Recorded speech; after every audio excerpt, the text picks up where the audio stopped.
A já, má milá, já jsem, jak už si dávno mohla poznat, kdyby se nebyla hloupá, já jsem střešní taška.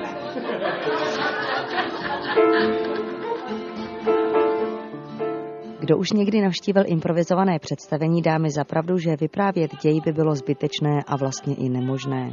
Jedná se totiž především o atmosféru, o pocity, o aktuální náladu a nikdo nemůže tušit, co se stane v následující vteřině. Ester Kočičková ale ve čtvrtek v klubu Separé potvrdila, že improvizaci ovládá na výbornou a podařilo se jí zapojit i samotné publikum. Já vám teď rozdám pišťalky, které mi vrátíte. Představení, ano. Aby jsme si mohli společně zapískat, jako to dělají na topíři.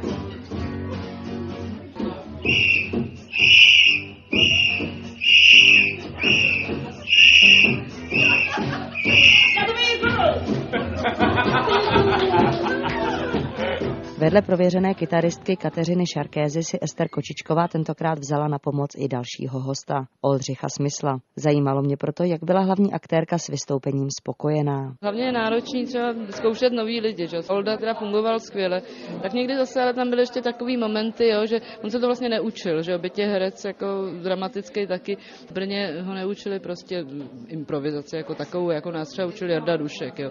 A to je třeba se oťukat navzájem a zjistit, co se tak jako může, co se nemůže, co je lepší, z čeho se hůř bruslí. To je máte jako když se mají stát s kamarádi z někoho, že jo.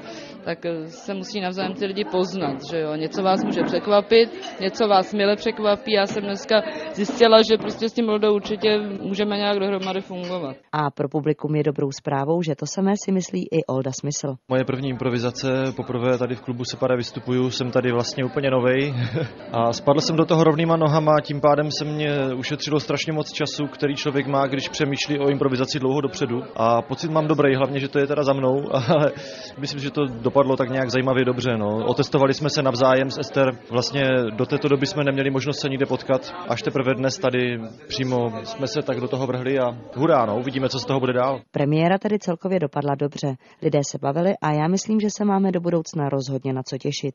Monika Babická, Český rozhlas, Regina.